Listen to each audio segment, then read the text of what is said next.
Olá, eu sou o residente Richard Lima do Embarcatec e hoje eu vou mostrar a atividade do meu grupo de uso de CNNs no microcontrolador. Bom, para essa prática aqui, nós temos a BitDog Lab conectado via serial com o computador. Isso daqui é apenas um hubzinho. E aí aqui nós temos um código em Python que fica sendo executado na máquina para poder fazer a comunicação. Esse código aqui eu vou mostrar no vídeo em seguida. Ele faz a seleção de qual exemplo você quer mandar para a BitDog. E aí, quando você aperta o botão A da plaquinha, ele faz a plaquinha faz a leitura e em seguida ela mostra qual foi a classe de número que foi identificada pelo nosso modelo. Bom, vou rodar aqui um exemplo, já deixei aqui pré-configurado, por exemplo, o número 5. Ele fica aguardando apertar o botão A, então eu vou chegar aqui e vou apertar o botão A e vamos ver o que vai sair. Ó, antes de mostrar, cada item dessa lista aqui, fora o último que é para selecionar para sair desse menu, ele representa um exemplo. Então temos exemplos aí da classe 0 até a classe 9. No caso, a escolha 5 representa a classe 4. Então aqui deveria sair um 4. Opa! Aí sai um 4, mas como a gente está usando a matriz aqui, eu vou ter que afastar um pouquinho mais e diminuir o brilho para poder ficar mais visível na saída aqui. Agora vamos tentar novamente. Deixa eu diminuir o brilho. O número 4. Aqui eu vou mostrar a comunicação do computador com o microcontrolador, assim como os códigos das respectivas partes. Aqui no código principal do microcontrolador, nós temos a importação desse wrapper que vai conter a implementação do TensorFlow, utilizando o nosso modelo. Eu já mostro em seguida, ele é importante para o nosso modelo poder ser utilizado aqui. E nós temos essas três funções auxiliares, uma para printar o valor para poder printar a entrada. Essa função aqui que é utilizada depois no final para decidir qual é a classe que a imagem enviada foi detectada. E aqui é a função de quantização para poder otimizar a entrada para poder pré-processar a entrada. Bom, aqui nós temos a configuração do PIO, aqui embaixo também, que é responsável pela exibição na matriz de LED do valor que foi predito. Em seguida, nós também temos a configuração do botão, que é utilizado para sincronizar os dois códigos em Python em si, né, um rodando no controlador e outro rodando na máquina local. E em seguida, nós temos aqui a configuração da TensorFlow, da biblioteca da TensorFlow. A gente instancia aqui, aponta o ponteiro de entrada e de saída, e as outras configurações são necessárias. Em seguida, o meu controlador fica esperando uma entrada, e quando você aperta o botão nela, ela envia para o programa em Python um sinal indicando que ela está pronta para poder ler a imagem que vem para esse buffer, que logo em seguida ele é pré-processado, ele é quantizado, para então ocorrer a inferência chamando essa função aqui da TensorFlow. Depois a saída, que está nesse registrador aqui, out, passa pela função auxiliar, que vai verificar qual é a classe que teve uma maior confiança, portanto essa classe seria o que foi predito. E aí depois a resposta é printada via serial e também é chamada essa função, que ela é responsável por exibir na matriz de LED, passando PIO, state machine e o número que foi predito, qual foi o número que de fato foi predito. Depois disso, é feito só o reset dos LEDs após um segundo que se passou.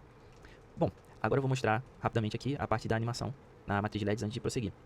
Nós temos aqui essa função, Draw Numbers e Clear LED. Essa daqui ela é responsável apenas por resetar todos os LEDs da matriz de LED. E essa outra aqui, ela já tem aqui pré-definido a configuração de cada LED que precisa para poder formar na matriz o padrão numérico, como 0, 1, 2 e assim por diante. Cada posição nesse array aqui representa um número. E aí essa outra função, ela apenas vai chamar esse array aqui de uma estrutura que a gente chamou de frame para ser exibido aqui na matriz de LED.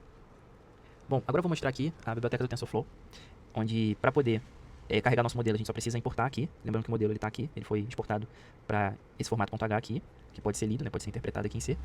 E aí, o restante dessa biblioteca apenas utiliza esse modelo para poder fazer a predição, bem nessa parte aqui. E aí são exportadas as funções do próprio TensorFlow, como a TFL init e as outras que eu mostrei anteriormente, que fazem parte da configuração.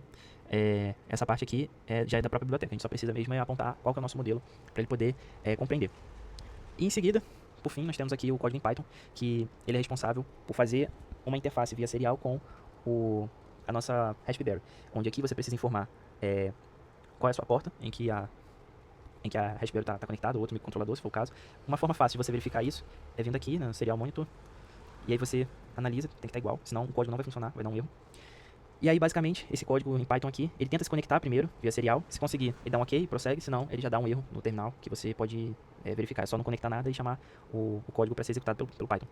Em seguida, ele vai exibir um menuzinho, lendo a pasta samples, lendo essa pasta aqui samples, onde eu tirei vários exemplos de 0 até 9, de várias classes, né, de todas as classes na verdade. Ele vai mostrar as opções que tem e vai pedir para você selecionar uma dessas opções. Eu vou mostrar aqui na prática para ficar mais intuitivo. Basta chamar aqui o código, Python e o send samples.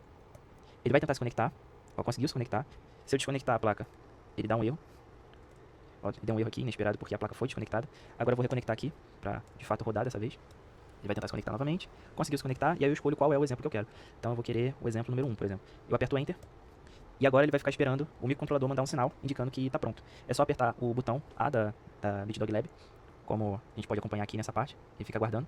Quando chega esse sinal aqui, Red, via serial, ele vai exibir o que ele leu da serial. Pode estar até um pouco quebrado aqui porque é a forma como está sendo exibido no meu terminal. Aí pode desalinhar um pouquinho. A predição e a confiança. Tudo isso vem do modelo que está rodando dentro do microcontrolador. Aqui o código em Python que está rodando na minha máquina, ele apenas fica lendo a serial. Se quiser continuar, você pode escolher um outro exemplo, como por exemplo, pegar esse último aqui, o número 9. Novamente, se apertar o botão A, ele vai exibir o que ele conseguiu ler. Dessa vez a confiança foi até menor, mas ele identificou corretamente. O modelo, nós aproveitamos, como sugerido até pelo próprio instrutor Ricardo, nós aproveitamos o modelo dele, fizemos alguns experimentos aqui, mas nada muito fora do que ele já havia feito. Nós carregamos aqui o MNIST e configuramos nosso modelo para poder fazer a classificação. Aqui é exibido as classes da nossa base. Aqui é montado as camadas da nossa CNN, que a gente pode até acompanhar quais camadas são utilizadas aqui. Temos apenas uma camada densa no final para poder otimizar, como o professor falou. Aqui é feito treino por 40 épocas. Ele ao final chegou a uma acurácia de cerca de 84%. Depois a gente faz a análise aqui do loss e da acurácia. Aqui a gente faz a exibição da matriz de confusão, então dá para ver que o modelo ele tem uma precisão boa, já que ele concentra a maior ocorrência em verdadeiros positivos e não falsos positivos, que seria por aqui, e falsos negativos por aqui. Depois o modelo ele é salvo localmente, e aqui a gente baixa como a versão Keras, mas ele precisa ser convertido para TF-Lite para poder rodar no microcontrolador, e é isso que é feito, e depois o modelo ele é escrito aqui e depois baixado na nossa máquina.